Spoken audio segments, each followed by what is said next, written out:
Don't bury them, the girl said from under the wagon, aiming a pistol at Gideon Holt with both shaking hands. The mare lay dead in the traces, her belly swollen, flies buzzing thick over the blood-black harness. One wheel of the wagon still turned with a soft wooden click, though there was no wind strong enough to move it. Smoke crawled up from a blanket chest that had burned half through. Somewhere beyond the cottonwoods, a raven gave one harsh cry and fell silent, as if even it had seen enough. Gideon stood in the creek mud with his hat in his hand and a shovel over one shoulder.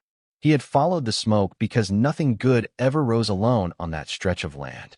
Now he was looking at a dead man face down in the reeds, a dead woman bent against the wagon tongue, and a child in soot-streaked calico trying to hold a pistol straight with wrists too thin for the weight.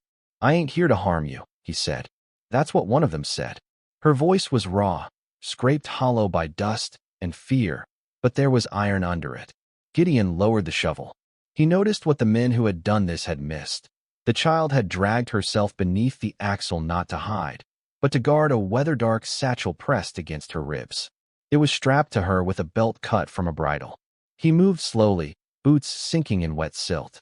The day had the copper glare that came before evening heat broke, and the smell was all smoke, horse sweat, spilled flour, and the sweet sick stink of blood warming in the sun. The girl's knuckles were white around the grip. Her left sleeve was sticky dark from a graze near the shoulder. She had grit in her eyelashes and a split lip. She could not have been more than 12. "What's your name?" Gideon asked. She stared at him as if names were a luxury she could not afford. "What's yours?" she shot back. "Gideon Holt." Something flickered in her eyes. Not trust. Recognition, maybe. Around Dry Hollow, people knew Gideon Holt the way they knew a scar on a horse's flank. Old, earned, and better left untouched. He kept to his ranch above the creek, traded cattle twice a year, and spoke little unless a fence had to be argued with or a calf dragged breech first into the world. The pistol dipped a fraction. "My pa said if anything happened, find the Holt place if I could." Gideon felt the old muscles in his back turn to wire. "Your pa knew me? He said you used to know what was right." The words struck harder than accusation. They struck like memory. He crouched near the woman's body and saw the pattern on the dress hem, blue threads stitched in little river leaves. A traveler's sewing. The dead man had surveyor's hands, square-palmed and ink-stained even now beneath the grime. Not a homesteader. Not a drifter. The wagon bed held 2 broken chairs, a crate of books burst open by bullets, a coffee mill, quilts, and a child's small wooden box painted yellow. Whoever they'd been, they had meant to stay somewhere. "Your parents?" Gideon asked. She nodded once. The pistol shook again. "They stopped us near the wash. For riders. Maybe 5. They asked for the satchel. Pa told Ma to run with me. Then they shot him from the saddle." Gideon looked at the dead man's back. No question there. "Did you see their faces?" One wore a red scarf. One had a burned ear. The one who talked kept silver caps on his teeth. Her chin trembled once, then steadied through sheer stubbornness. The leader said Mr. Mercer was tired of being crossed. At that name, the heat seemed to change. Not lessen. Sharpen. Vance Mercer owned half the grass between Dry Hollow and the state line, or claimed to. He bought judges when he could, sheriffs when he had to, and graves when nothing else worked. Gideon knew the shape of Mercer's evil the way a man knew the smell of rain on dust before the clouds showed themselves. He set the shovel down. "You're bleeding." "I know. Let me see it."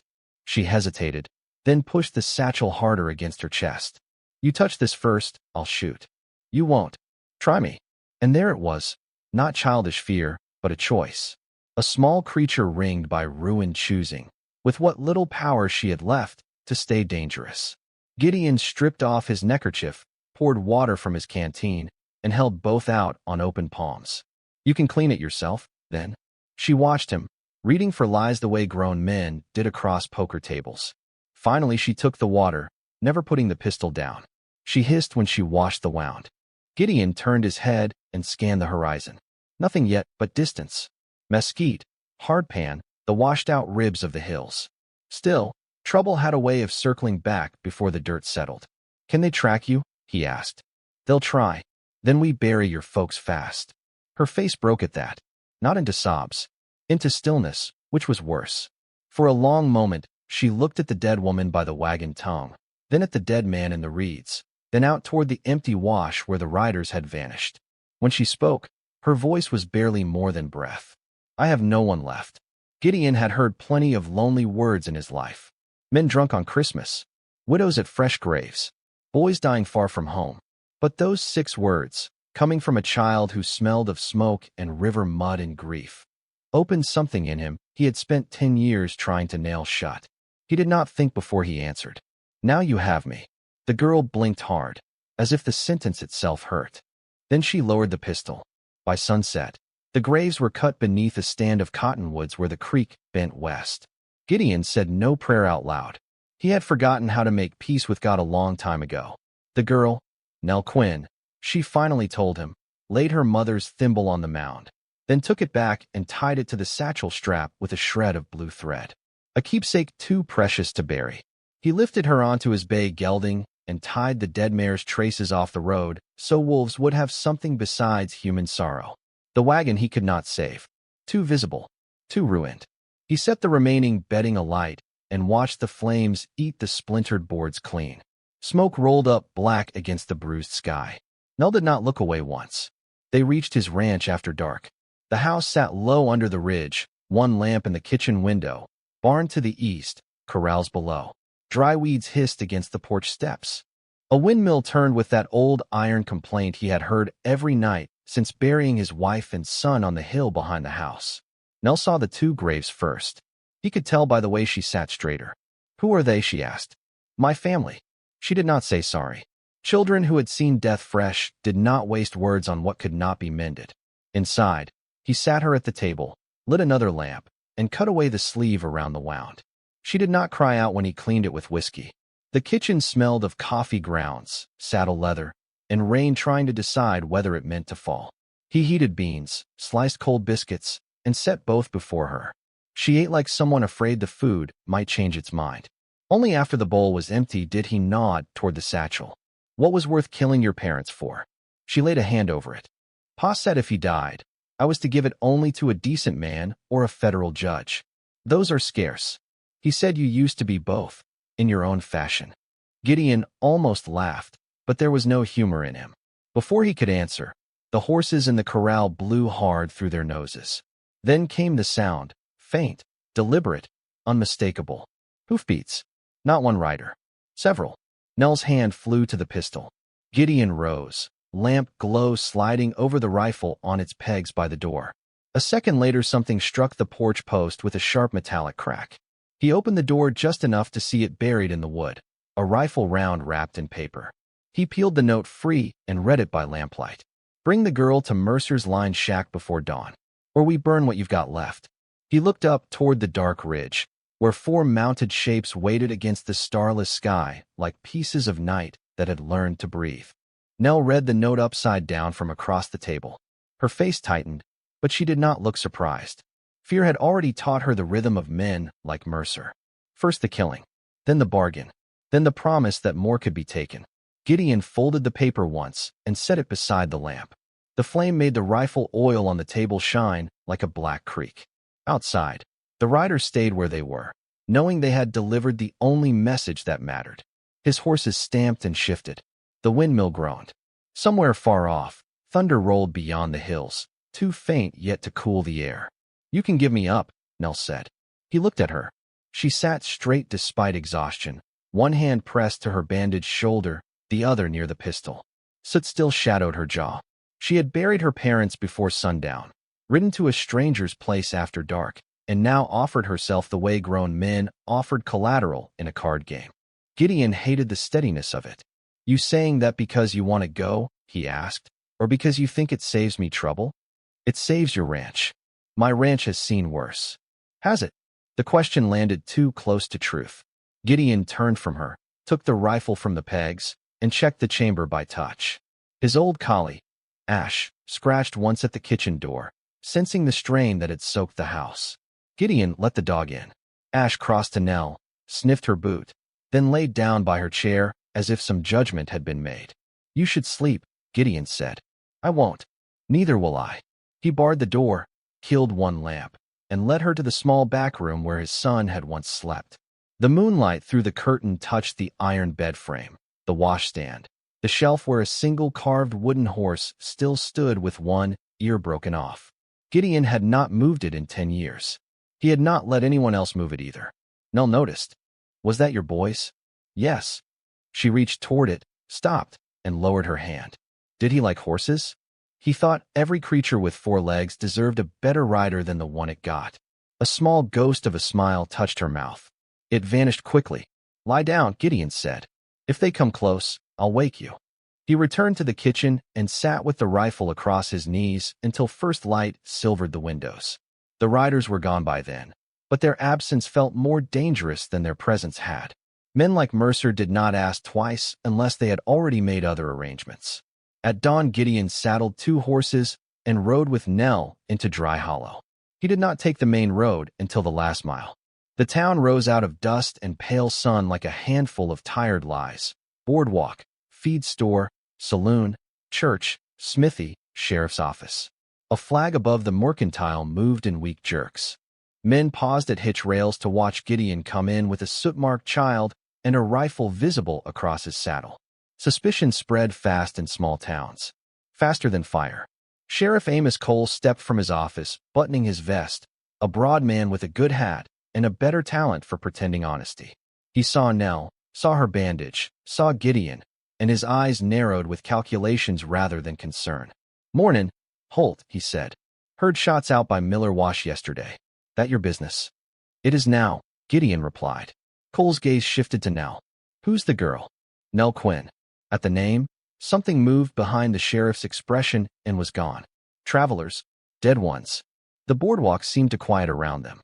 Mrs. Alvarez, who ran the bakery, set down a tray.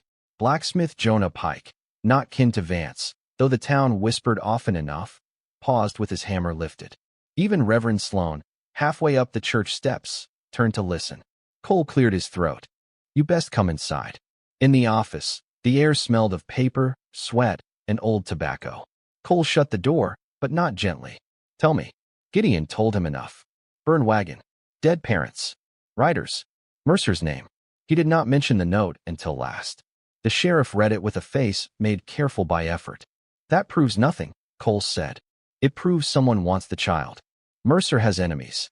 Folks use his name same as they use weather, when they need something to blame." Nell spoke for the first time. One rider had silver teeth. Another had a burned ear. Cole's jaw shifted. "You sure?" She nodded. Gideon watched the sheriff too closely to miss it. The tiny stiffening in the shoulders, the quick look toward the window. Recognition. Maybe fear. "My pa said not to trust you," Nell added. Cole stared at her. "Your pa say why?" "He said some men take money because they're greedy. Others take it because they're weak. He said either way the money spends the same." The sheriff's face reddened. Gideon almost stopped her, but he wanted to hear how far truth could be pushed before it drew blood. Cole leaned both palms on the desk. "I can put her in protective custody." "No," Nell said instantly. "She'd be safer with the law," Cole replied. Gideon's laugh was short and barren. "Would she?" Cole straightened. "Careful, Holt." "No. You be careful." Gideon stepped closer, voice low. "A child's parents were murdered carrying something Mercer wanted. Riders came to my house before dawn with a threat. If I hand her over and she vanishes, I'll know which hole to dig first." For a second, old violence stood between them like another man in the room. Then Reverend Sloan knocked and pushed the door open without waiting. "Sheriff, folks are talking. They'll want reassurance." "What folks want," Gideon said, "is to live long enough to keep lying to themselves." The Reverend looked at Nell and softened. "Child, the town will care for you." "I don't need the town," she said. That answer followed them into the street. By noon the whole place had opinions. Mrs. Alvarez slipped Nell a paper sack of sweetbread and squeezed her hand. 2 ranch wives whispered that Gideon should turn the girl over before Mercer made everyone suffer. Jonah the blacksmith muttered that Mercer had gone too far this time, though he said it into his beard, not loudly enough to matter. Men who owed Mercer grazing rights found reasons to look elsewhere. Community was a fine word until it met a rich man's anger. At the livery, Gideon watered the horses while Nell sat on an overturned bucket, watching every doorway. "You thinking of leaving me with him?" she asked. "No. Even if it costs you?" "Yes." She swallowed. Why? He cinched the saddle with more force than needed. Because once already in my life I told myself keeping quiet was the same as staying alive. It weren't. That was more of himself than he meant to give. Nell studied him, seeing the edges of a wound he usually kept covered. "What's in the satchel?" he asked again. She hesitated, then opened it just enough for him to glimpse oilcloth, a ledger book, and a folded survey map marked in red ink. Pa said Mercer fenced government Springland and bought signatures to make it legal. The map proves the spring was never his. The ledger has names and payments. Bribes. Yes. And one other thing. She drew out a sealed envelope. To Territorial Judge Benning. Pa said if this reached him, Mercer would lose more than land. Gideon felt the world narrow into a clear, hard line. Water. Land. Bribes. Murder. Not greed alone, then. Desperation. Mercer was not covering a theft. He was covering the size of it. A rider came fast down the street, dust pluming behind him. Everyone turned. The man reined up before the mercantile, and even from across town Gideon knew him.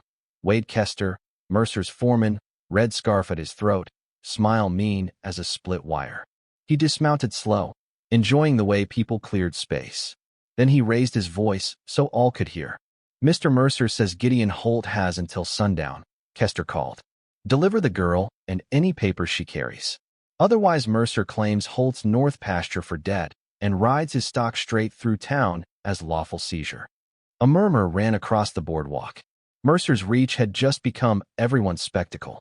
Kester looked directly at Gideon. "Mercy's expensive, Holt. You sure you can afford it?" Gideon rested a hand on his rifle, but did not lift it. "Tell Mercer I'm done paying cowards." Kester's smile thinned. Then saddle grief for supper. He rode off toward the ridge road, leaving dust hanging in the sun like a curse that refused to settle. All around them, townspeople stepped back into doorways, already choosing distance over conscience. Nell stood. "He'll come tonight." "Yes." "With more men." "Yes." She tightened the satchel strap across her chest. "Then we shouldn't wait here." Gideon looked west, where the sky had gone the color of old bruises and a storm line crawled over the mesa. Sundown was 3 hours away. The judge was 2 days south. The fort farther still. The town had no spine, the sheriff no honor, and Mercer had just made retreat impossible. Then, from beyond the grain store, a fresh cloud of dust rose on the road to his ranch. Too broad for one rider. Too fast for cattle. "They're not waiting for night," Gideon said. They were halfway out of town when the first shot cracked from the grain store roof. Gideon heard the bullet before he felt the hat jump off his head. Nell was already moving, dropping low on the near side of her horse with the quick animal instinct of someone who had learned too much in a day. Townspeople screamed and scattered under the boardwalk awnings. A mule team reared, wagon boards slamming. Glass burst from the barber window. The smell of gunpowder bit hard through dust and horse sweat. "Ride," Gideon barked. Another shot splintered the hitch rail where his hand had been. He swung into the saddle and drove his gelding forward. Nell kicked after him, jaw clenched, braid coming loose down her back. The street became a blur of pounding hooves, flapping signs, and faces pressed to shadows. Somewhere behind them Sheriff Cole shouted for order, but no one who worked for Mercer ever feared a lawman's voice. At the edge of town Gideon risked a glance. 3 riders were coming hard from the north road, Wade Kester in front with the red scarf snapping at his throat. A 4th man leaned from the grain store roof to reload. Mercer had planned both the warning and the chase, like a man setting dogs on something he wanted cornered before dusk. Gideon veered east instead of toward his ranch. That surprised Kester for half a breath, long enough to matter. The east road dropped into a dry arroyo choked with greasewood and limestone shelves. Bad footing. Tight turns. Good country for losing numbers if your horse trusted you. His horse did. The gelding lunged down the cut bank, pebbles spraying. Nell followed too close for comfort, but she stayed on. Hoofbeats hammered behind them, then broke apart as Mercer's riders tried to choose angles. A shot rang out. Another. Chips of white stone stung Gideon's cheek. The arroyo twisted under a shelf of yellow rock and narrowed to a throat. He hauled left through mesquite, so dense it clawed his sleeves. Nell ducked branches without being told. They burst into a side wash, crossed it, and climbed toward a line of basalt boulders above the creek. There Gideon wheeled, braced the rifle over his saddle, and fired once. The rider with the burned ear pitched backward and vanished beneath his horse. The animal screamed and rolled. Kester dragged up short, cursing, while the other two spread wide. "Keep moving," Gideon called to Nell. She did not. She had drawn the pistol and was aiming both-handed from behind a boulder, small face hard as napped flint. A rider tried the left flank. Nell fired. The shot went wild, but his horse shied just enough for Gideon's second round to catch the man in the shoulder. He spun away, clutching at blood. Then thunder broke overhead in one violent crack, and the storm finally came. Rain hit the dust so fast it turned the air to mud-scented steam. Hooves lost certainty. Gun smoke flattened. Lightning through the whole arroyo white for an instant. Each figure cut sharp against the rock like a judgment no one could dodge. "Now!" Gideon shouted. They ran the ridge line south until the slope fell toward Willow Cut, where an old line shack hunched under juniper. He knew every wash and draw between there and Mercer's lower fences. He had built his life on knowing where a man could disappear, but he had not reckoned on betrayal from behind. When he reached the shack, the door was standing open. Inside was Ezra Boone, his ranch foreman, hands lifted a little from his sides. Ezra had worked for Gideon 6 years. A broad, patient man with a cattleman's stoop and a voice that rarely rose. He had buried calves in blizzards, split cedar posts, and once ridden 30 miles for a doctor when Gideon broke ribs under a gelding. Seeing him there felt like finding rot in your own bone. "Don't," Ezra said quietly. Gideon kept the rifle on him. Rain hammered the roof. Nell stood just behind Gideon, breathing hard. "What are you doing here?" Gideon asked. Ezra glanced at the girl, then away. Shame showed itself only in the places a man failed to hold steady. "Mercer came to me 2 days ago. Said travelers were crossing your range. Said if trouble came, I was to keep you from doing something foolish. You sold me." Ezra winced. "He owns the note on my wife's grave plot. He owns my daughter's doctor bill in Abilene. I took money once. Thought I could keep it to information. Then it was Gates. Then it was your trail." Nell's voice cut in, flat and cold. "Weak men spend money the same as greedy ones." Ezra closed his eyes for one beat, as if the child had struck him with something heavier than truth. "Where are they?" Gideon asked. "Mercer's riding up from the South Bend with 4 more. Sheriff Cole's with him." Lightning flashed again. In that white blink Gideon saw the whole shape of it. Town pinned by fear, law bought, chase staged, line shack chosen because Mercer knew Gideon would head for ground he trusted. He had been outplayed by a man who believed every conscience had its price. Ezra swallowed. "There's still time. Give her over." Mercer swore he only wants the papers. Mercer swore, Gideon said. "That ease your stomach?" Ezra's hands trembled. "My daughter is 10. So is the child he means to bury." Silence hit hard between them. Rain rattled the tin cups on the shelf. Then from outside came the distant drumming of more horses. Nell tugged Gideon's sleeve. "There's another copy." He looked down at her. She took a breath. "Pa didn't trust the mail. He stitched part of the survey into the hem of my coat. The ledger names are in the satchel, but the map line and spring markers are on me." Ezra stared. "God, Mercer don't need papers," Gideon said softly. "He needs no witnesses." The hoofbeats drew nearer. Gideon made his choice fast. He handed Nell the rifle and reached for the trapdoor set into the floor under a pile of sacking. Old smuggler's space from border years. Barely large enough for one person and a satchel. "Get in," he said. She did not move. "What about you?" "I'll hold them." "No. You want to live, you listen." She planted her feet. "I have listened to grown folks all day, and 2 of them are dead." Another crack of thunder. A shout outside. Kester's voice. Gideon dropped to one knee so they were eye to eye. Rainwater ran from his hair down the scar near his temple. "Nell, look at me. There's a culvert 50 yards west of the shack. If they get past me, you wait till the shooting starts, then crawl for it. Follow the creek bed north to the old cottonwood. Ash knows the way home if he finds you." Her lips shook once. "You can't ask me to leave you." "I'm not asking." For the first time since the wash, she looked like a child. Then she nodded because courage sometimes meant obeying the impossible. Gideon rose and faced Ezra. "You can help me, or you can step outside and tell Mercer where she is. Decide now." Ezra looked at the door, at the trap, at Gideon. Then, with a sound like a man choking on his own ruin, he picked up the spare shotgun from the wall. Too late came the shot through the window. It caught Ezra high in the throat and slammed him back against the stove. Blood sprayed the iron and hissed in the firebox. Nell gasped. Gideon fired through the broken pane without seeing who he hit. Out! Kester shouted from the ring. Mercer says last chance. Gideon shoved the trapdoor open. Nell dropped through with the satchel clutched tight. He kicked the sacks over the seam just as boot steps hit the porch. Then Vance Mercer's voice came through the storm, smooth and carrying. Holt, he called. I know the girl's in there. Step out alone, and I'll let her watch you die quick.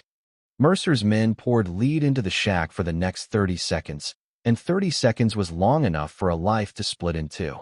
Boards exploded. The lamp burst. One window vanished inward in a spray of wet splinters. Gideon fired once through the door, rolled behind the stove, and felt hot metal kiss his forearm where a bullet grazed him. Ezra lay at his feet, boots twitching once, then still. The storm beat the roof like fists.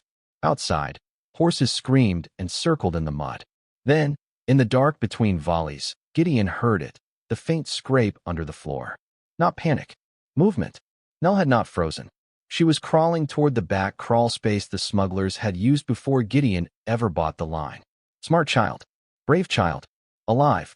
He fed Mercer noise from the front, firing blind through the doorway and kicking over a chair. Kester shouted that Holt was rushing left.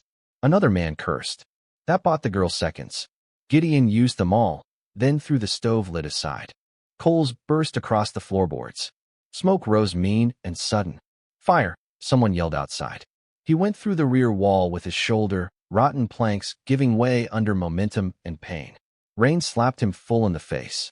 He hit mud, rolled, and found Nell crouched under the shack's skirt with the satchel and the rifle both clutched against her chest.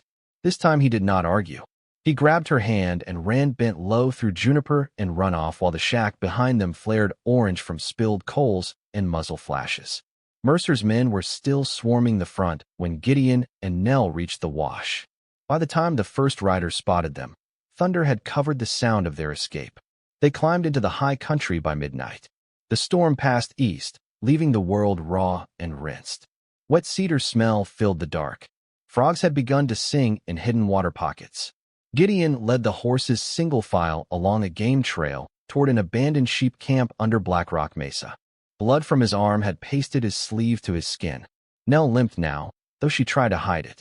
When they finally reached the camp, a half-fallen lean-to, a stone fire ring, and a spring trickling from the rock. Both were shaking from cold after the heat and smoke of the day. He built no large fire, only a shielded one among stones. The flames showed them to each other in pieces: mud, torn cloth, bruises, exhaustion. Nell sat on a blanket while Gideon cleaned his arm with the last of the whiskey. He did not swear. She handed him a strip of her petticoat for bandaging without being asked. "You should have left me," she said after a while. He tied the knot with his teeth. "No, it would have been easier. Easy's what men choose when they're willing to live ugly." The words settled between them with the hiss of spring water over rock. Above, clouds tore apart to reveal a hard field of stars. Coyotes called somewhere down the slope, thin and lonely. Ash, who had somehow found them in the dark, pressed against Nell's side until her breathing eased. At last she loosened the satchel and opened it fully. The ledger was warped but dry. The sealed letter remained intact. She also pulled a tiny cloth bundle from her coat hem, carefully picked free a few stitches, and unfolded the hidden map segment. Even in firelight, Gideon could see the red survey line tracing from Mercer's lower pasture to a spring-marked Federal Reserve use in precise ink. Another notation named 3 homesteads and a Comanche burial draw that Mercer's new fence had swallowed whole. "He killed for water," Gideon said. "He killed because if the judge sees this, every family he pushed off can come back." Nell then uncurled her fist. In her palm lay a brass button stamped with a spread-winged eagle. "My pa tore this off Kester's coat when they fought." "Good," Gideon said. "Proof with teeth." She watched the fire a long while. "Did Mercer kill your family too?" The question did not surprise him. Children who survived horror learned to smell its old ashes in others. "My barn burned 10 years ago," he said. "Mercer wanted my creek rights. Said the railroad would pay for them once the line moved west. I wouldn't sell. One night my hay went up. I got the horses out. Couldn't reach the loft in time. He stopped there, but silence asked for the rest. Sheriff then said it was lightning. He continued. I knew it weren't. Found boot tracks, kerosene glass, one silver tooth cap in the ash. Same as the kind Kester carries now. I could have spoken louder. Could have ridden to the territory office. Instead, I buried my dead and let Mercer send a man with an envelope full of money I threw in a drawer and never spent. Nell looked at him, not with pity but with plainness. Why? Because I was tired. Because grief can make a coward look practical. Because I thought if I stayed still enough, evil might pass me by after taking what it wanted. She nodded slowly, the way only a child could when she understood too much and forgave too little. It didn't. No.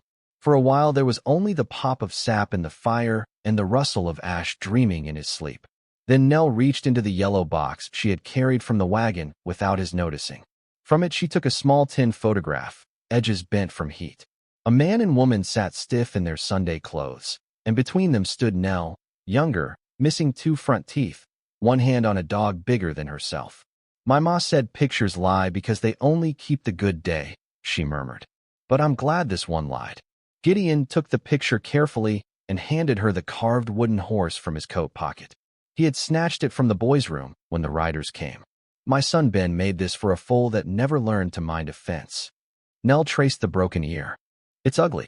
He took after his father. She laughed then, small, startled, real. In the cold dark above a hunted valley, it sounded like something the world had nearly forgotten how to make. After that, trust came not as a speech, but as work. He showed her how to wrap the map in waxed cloth and tie it against the skin under her dress.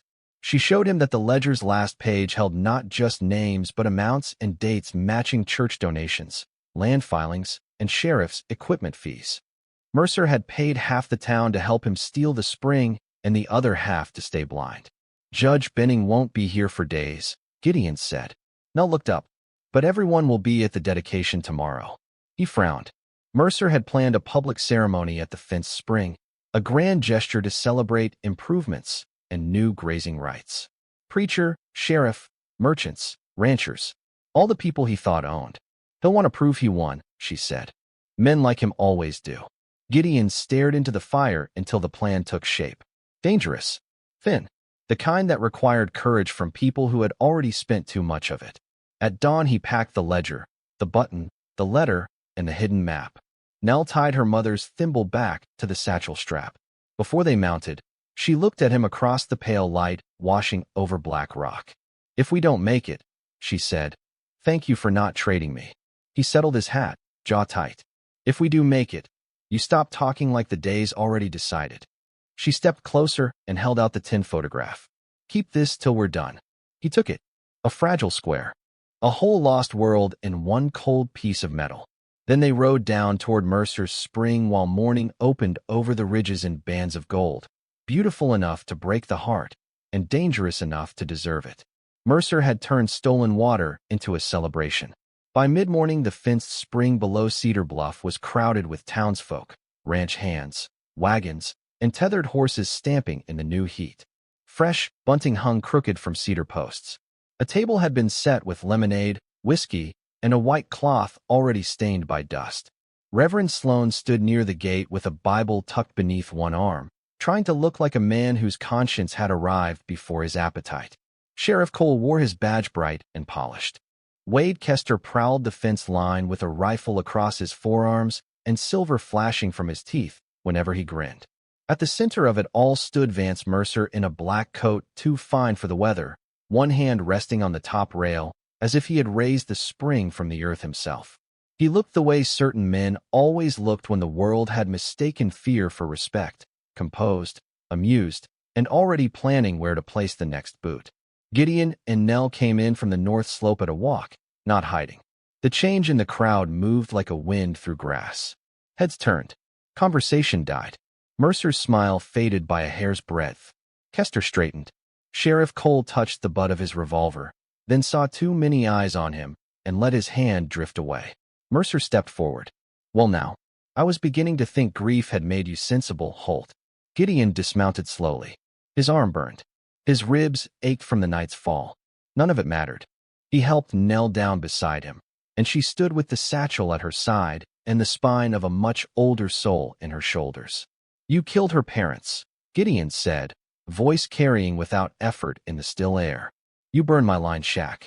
You've bought land, law, and liars. Thought maybe today we'd add daylight to the list and see how much truth it can stand." Some in the crowd shifted. Mercer's expression did not. "Careful," he said. "Accusations are thirsty work." Nell took one step forward. "My father was Samuel Quinn, territorial surveyor. He found this spring wasn't yours. He wrote Judge Benning and kept copies when he learned you paid Sheriff Cole, Reverend Sloane's building fund, and 3 ranchers to sign false boundary claims." A murmur broke then, sharp, ugly, alive. Reverend Sloane blanched. Cole barked, "That's enough," but his voice lacked the old authority. People were listening now not because they were brave, but because someone had finally given them language for what they already suspected. Mercer laughed softly. "A child with papers. That your grandstand, Holt?" "It's one piece," Gideon said. He held up the brass eagle button. "This tore off Wade Kester's coat when Samuel Quinn fought for his life." All eyes went to Kester's jacket. One button was indeed missing. Kester's face darkened. Could be any coat.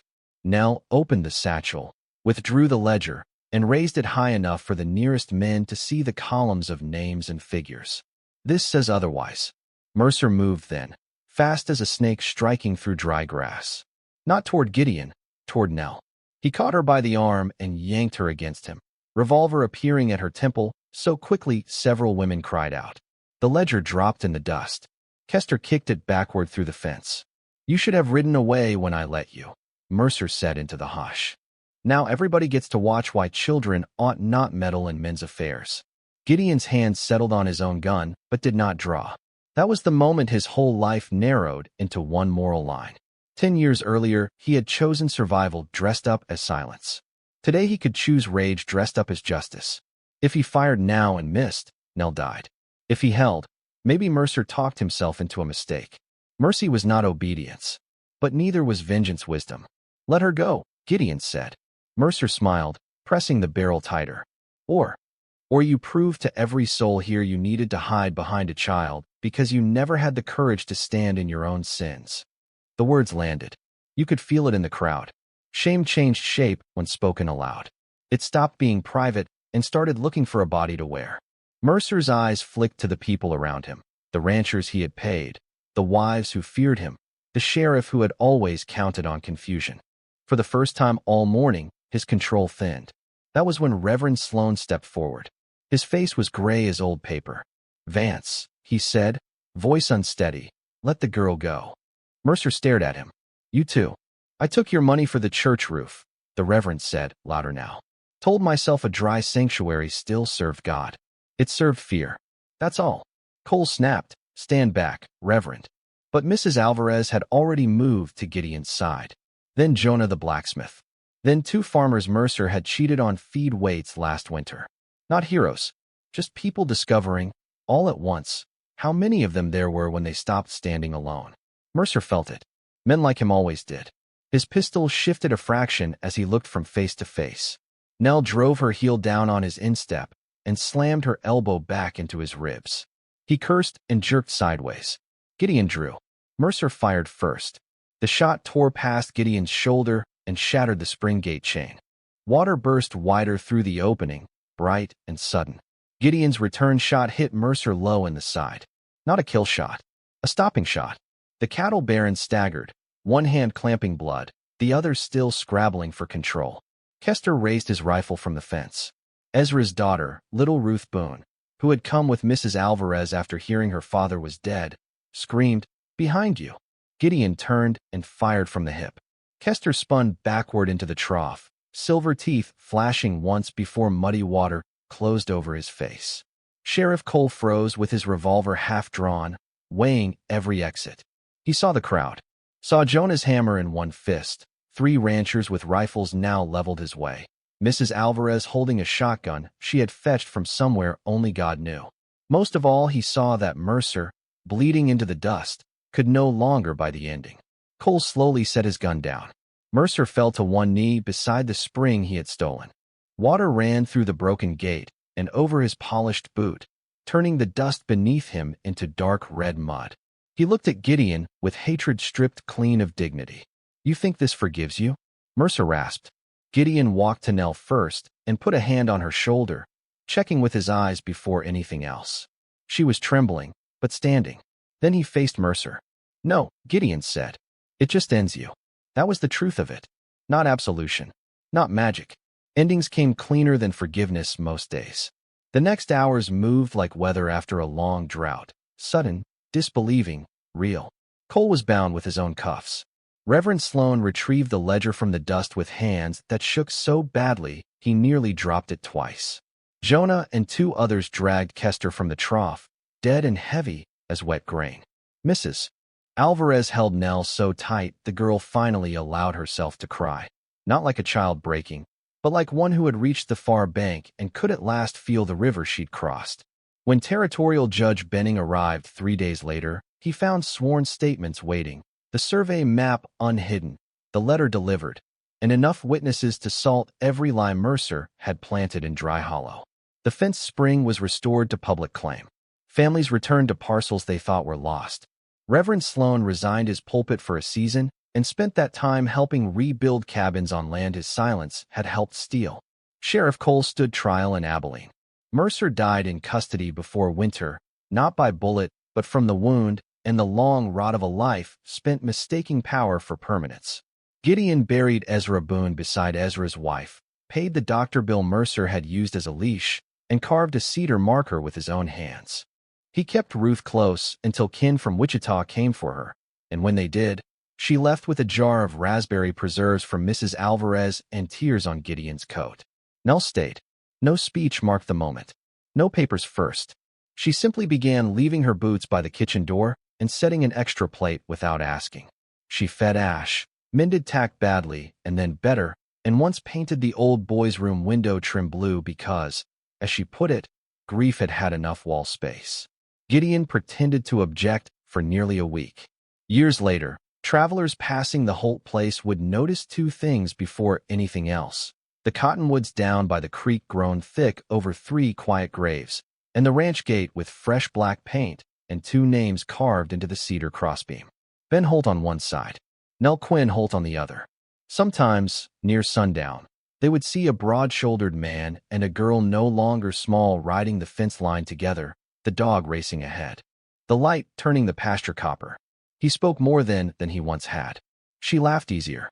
Between them, on the saddle horn, there was often a brass thimble tied with blue thread, catching the last of the day like a promise that had finally found a home.